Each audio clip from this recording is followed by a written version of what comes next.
नमस्कार, मैं रॉक्सी परवीन और आप सब कैसे हैं। तो आशा करती हूँ आप भी अच्छे होंगे। तो आइए चलते हैं हम लोग वीडियो की ओर। नमस्कार, आज हम लेसन प्लान यानी पाठ योजना को देखेंगे। आज का जो हमारा विषय है वो है गृह विज्ञान यानी होम साइंस, जबकि हमारा प्रकरण यानी टॉपिक है प्रोटीन। तो ये सारा लेसन प्लान प्रोटीन टॉपिक पर बनाया गया है। गृह विज्ञान से संबंधित अन्य टॉपिक के लेसन प्लान को आप प्लेलिस्ट में जाकर वहाँ से देख सकते हैं। तो लेसन प्लान जब भी बनाना स्टार्ट करते हैं अपने रजिस्टर के लेफ्ट पेज से स्टार्ट करते हैं। सबसे पहले लिखते हैं विद्यालय का नाम, यानी जिस विद्यालय में पढ़ाने के लिए जाना है, फिर अपना नाम लिखेंगे, फिर आपका क्रमांक यानी रोल नंबर क्या है, फिर विषय हो जाएगा गृह विज्ञान और प्रकरण यहाँ पर हो जाएगा प्रोटीन, और किस क्लास के लिए है तो 7th क्लास के लिए। कितने समय तक आपको पढ़ाना है वो लिखेंगे, किस घंटे में पढ़ाना है और डेट क्या है, और सत्र आपका कौन सा चल रहा है उस चीज को यहाँ पर लिखेंगे। फिर उसके बाद समान उद्देश्य आता है, तो समान उद्देश्य में हम 5 पॉइंट लिखते हैं। पहला नंबर है छात्रों में गृह विज्ञान विषय के प्रति रुचि उत्पन्न करना। दूसरा, छात्रों में रचनात्मक विधि का विकास करना। तीसरा, छात्रों में मानसिक शक्ति का विकास करना। और चौथा नंबर है छात्रों में घरेलू कार्यों के प्रति रुचि उत्पन्न करना। और 5वां नंबर है छात्रों को गृह विज्ञान का दैनिक जीवन में महत्व बताना। फिर समान उद्देश्य के बाद हम विशिष्ट उद्देश्य में भी 5 पॉइंट लिखते हैं। पहला नंबर है छात्र प्रोटीन के विषय में ज्ञान प्राप्त कर सकेंगे। दूसरा, छात्र प्रोटीन के विषय में जान सकेंगे तथा उसे परिभाषित कर सकेंगे। तीसरा है छात्र प्रोटीन के प्रकारों को जान सकेंगे। और चौथा नंबर है छात्र प्रोटीन के कार्यों का विश्लेषणात्मक अध्ययन कर सकेंगे। और 5वां नंबर है छात्र प्रोटीन प्राप्ति के स्रोतों का संश्लेषण कर सकेंगे। उसके बाद हम अगला पेज में आते हैं, राइट पेज में आएंगे। यहाँ पर लिखेंगे सहायक शिक्षण सामग्री, यानी कि पढ़ाने के दौरान आप किन सामग्री का प्रयोग करेंगे उस चीज को यहाँ पर लिखेंगे। तो यहाँ पर हो जाएगा हमारा चौक, डस्टर, पॉइंटर, चार्ट, श्यामपट्ट और अन्य शिक्षण सहायक सामग्री। अब किस विधि का आप प्रयोग करेंगे तो यहाँ पर हो जाएगा व्याख्यान एवं प्रश्नोत्तर विधि। पूर्व विज्ञान में हो जाएगा कि छात्र प्रोटीन के बारे में सामान्य जानकारी रखते हैं। और वर्ग व्यवस्था में हो जाएगा छात्र अध्यापिका अपनी सुविधा के अनुसार वर्ग को व्यवस्थित करेंगे। फिर उसके बाद प्रस्तावना का पॉइंट आता है। फिर इसमें 2 कॉलम बनाते हैं, एक छात्र अध्यापिका कथन और एक छात्र संभावित उत्तर। ये प्रश्न और उत्तर दोनों एक दूसरे से संबंधित होते हैं और लास्ट प्रश्न में हमारा टॉपिक निकल कर आना चाहिए। कम से कम ये प्रश्न 3 और अधिक से अधिक 5 रख सकते हैं। तो पहला प्रश्न करती हैं छात्र अध्यापिका छात्रों से कि मनुष्य को जीवित रहने के लिए किसकी आवश्यकता पड़ती है। तो छात्रों के द्वारा यहाँ पर उत्तर आता है भोजन के। दूसरा प्रश्न है कि भोजन शरीर को क्या प्रदान करता है, तो ऊर्जा और फुर्ती प्रदान करता है। तीसरा प्रश्न है उसी से कि ऊर्जा और फुर्ती किस पोषक तत्व से प्राप्त होती है, तो प्रोटीन, विटामिन, कार्बोहाइड्रेट आदि पोषक तत्वों से प्राप्त होती है। अब चौथा प्रश्न करती हैं छात्र अध्यापिका कि प्रोटीन के बारे में विस्तार पूर्वक बताएं। तो यहाँ पर छात्र उत्तर नहीं दे पाते हैं, इसलिए यहाँ पर समस्यात्मक हो जाता है। और हम देख सकते हैं कि ये हमारा जो लास्ट क्वेश्चन है इसमें हमारा टॉपिक निकल कर आ गया, जिस टॉपिक को हमें पढ़ाना है। फिर छात्र अध्यापिका कथन में हो जाएगा प्रोटीन, और पाठ की उद्घोषणा में हो जाएगा कि आज हम लोग प्रोटीन के बारे में विस्तार पूर्वक अध्ययन करेंगे। फिर उसके बाद हम अगले पेज में आएंगे जिसमें कि दोनों साइड का पेज यूज करेंगे, और यहाँ पर प्रस्तुतिकरण के नाम से इसे जाना जाता है, जिसमें कि शिक्षण बिंदु यानी कि जो हमारा टॉपिक है उससे संबंधित पॉइंट रहेगा। छात्र अध्यापिका क्रियाशीलता में उस पॉइंट की व्याख्या रहेगी, और छात्र क्रियाशीलन में यानी कि छात्र किस प्रकार उत्तर दे रहे हैं और उनका क्लास में किस तरह का व्यवहार रहेगा उस चीज़ को यहाँ पर लिखेंगे। और श्यामपट्ट कार्य यानी कि ब्लैक बोर्ड पर आप जो यूज करते हैं बच्चों को समझाने के लिए, जिस तरीके से वहाँ पर लिखते हैं उसी तरीके से यहाँ पर इस कॉलम में लिखेंगे।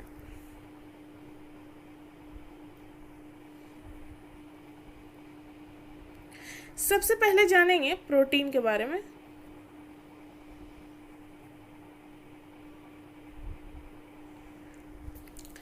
प्रोटीन शब्द की उत्पत्ति ग्रीक भाषा के शब्द प्रोटियास से हुई है, जिसका अर्थ होता है सर्वोत्तम खाद्य पदार्थ।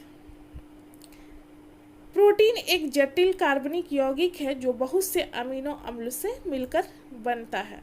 प्रोटीन शब्द का प्रयोग सबसे पहले बर्जिलियस नामक वैज्ञानिक ने किया था। प्रोटीन हमारे शरीर के निर्माण, वृद्धि और ऊतकों की मरम्मत और शरीर को स्वस्थ रखने में काफ़ी सहायक होता है। मानव शरीर का 15% भाग प्रोटीन से ही बना होता है। अब यहाँ पर जो बताया गया है उसी से संबंधित प्रश्न करती हैं छात्र अध्यापिका कि प्रोटीन शब्द की उत्पत्ति किस भाषा से हुई है। तो छात्रों के द्वारा उत्तर आता है ग्रीक भाषा के शब्द प्रोटियास से हुई है। यहाँ पर छात्र क्रियाशीलन में देख सकते हैं कि छात्र ध्यानपूर्वक कक्षा में छात्र अध्यापिका द्वारा पूछे जा रहे या पढ़ाए जा रहे कथनों को सुनेंगे। यहाँ पर श्यामपट्ट कार्य में हो जाएगा। प्रोटीन जो शब्द है इसकी उत्पत्ति ग्रीक भाषा के शब्द प्रोटियास से हुई है। अर्थ होता है सर्वोत्तम खाद्य पदार्थ और ये शरीर के निर्माण और वृद्धि में काफ़ी सहायक होता है।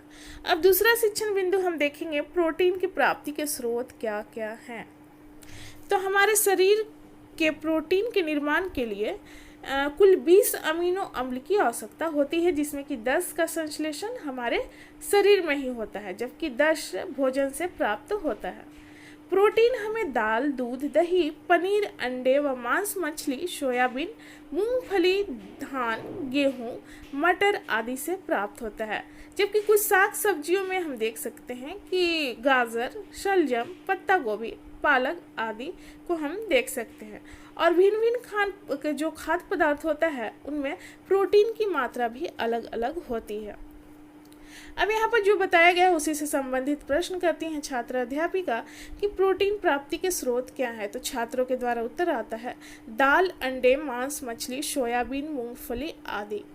श्यामपट्ट कार्य में भी आप देख सकते हैं जो स्रोत है प्रोटीन प्राप्ति के उस चीज को हम यहाँ पर लिखेंगे। अब उसके बाद अगला पेज में आते हैं। यहाँ पर भी 4 कॉलम बनाएंगे जस्ट उसी तरह। और हमारा तीसरा शिक्षण बिंदु जो रहेगा वो है प्रोटीन का कार्य। प्रोटीन का कार्य क्या है उस चीज को हम यहाँ पर देखेंगे।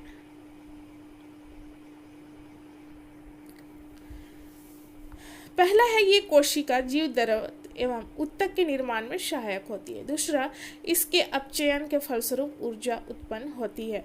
ये पाचक रसों के निर्माण में सहायक होती है। और चौथा है शरीर को रोग प्रतिरोधक क्षमता प्रदान करती है। आनुवांशिक गुणों के विकास में भी सहायक होती है और एंजाइम एवं हार्मोन्स के निर्माण तथा शरीर की क्षतिपूर्ति एवं रख रखाव में काफ़ी सहायक होती है। यहाँ पर छात्र क्रियाशीलन में देख सकते हैं कि छात्र श्यामपट्ट में लिखे जा रहे वाक्यों को अपनी कॉपी में लिखेंगे।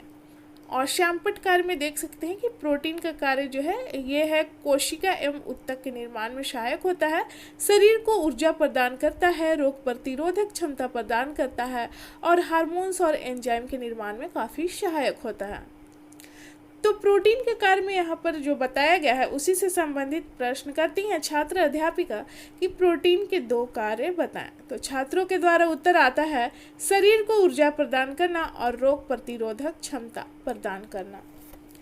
अब चौथा शिक्षण बिंदु हम देखेंगे प्रोटीन की कमी का क्या प्रभाव पड़ता है शरीर पर। अगर प्रोटीन ना मिले तो शरीर पर क्या इफेक्ट पड़ता है इस चीज को हम देखेंगे यहाँ पर।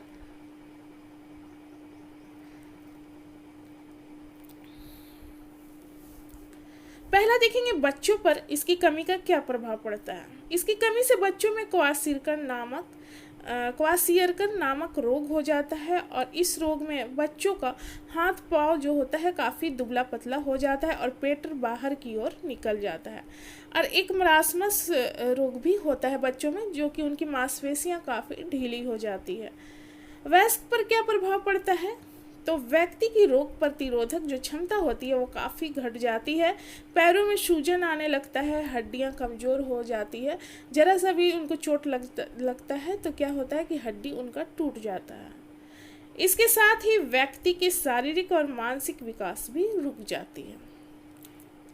तो यहाँ पर छात्र अध्यापिका प्रश्न करती हैं कि प्रोटीन की कमी से बच्चों में कौन सा रोग हो जाता है। तो छात्रों के द्वारा उत्तर आता है मरासमस और क्वासियरकर रोग हो जाता है। श्याम पटकार में देख सकते हैं कि व्यक्ति की शारीरिक और मानसिक विकास रुक जाता है, रोग प्रतिरोधक क्षमता कम हो जाता है और बच्चों में क्वासियरकर और मरासमस नामक रोग देखने को मिलता है। अब अगले पेज में आएंगे, जिसमें कि प्रस्तुतिकरण के बाद छात्रों का मूल्यांकन किया जाता है। मूल्यांकन के आधार पर ही देखा जाता है कि छात्रों ने कितना सीखा और कितना उनको समझ में आया। तो ये प्रश्न क्लास में ही पूछा जाता है, जिसका उत्तर बच्चे क्लासरूम में ही देते हैं। प्रश्न है प्रोटीन क्या है। दूसरा है प्रश्न प्रोटीन शब्द की उत्पत्ति ग्रीक भाषा के किस शब्द से हुई है। प्रोटीन प्राप्ति के स्रोत कौन कौन से हैं। और चौथा नंबर है प्रोटीन के क्या कार्य हैं। और पांचवा प्रश्न है प्रोटीन की कमी से कौन सा रोग हो जाता है। यहाँ पर मूल्यांकन के बाद उसके बाद पुनरावृत्ति करते हैं, यानी कि आपने जो पढ़ाया है उसको बच्चों के सामने एक बार छोटे क्रम में दोहरा दिया जाता है।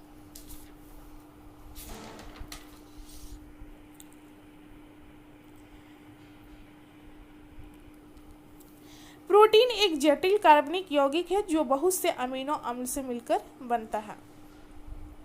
प्रोटीन प्राप्ति के स्रोत हैं दाल, मांस, मछली, अंडा, दूध, दही, पनीर, सोयाबीन, मूंगफली आदि। प्रोटीन शरीर को ऊर्जा और रोग प्रतिरोधक क्षमता प्रदान करने में काफ़ी सहायक होता है। और पांचवा नंबर है प्रोटीन की कमी से बच्चों में अक्सर क्वाशियरकर और मरासमस नामक रोग देखने को मिलता है।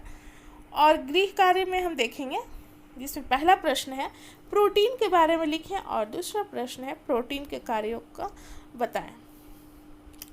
तो यहाँ पर हमारा जो लेसन प्लान था समाप्त होता है। मिलते हैं अगले वीडियो में। धन्यवाद।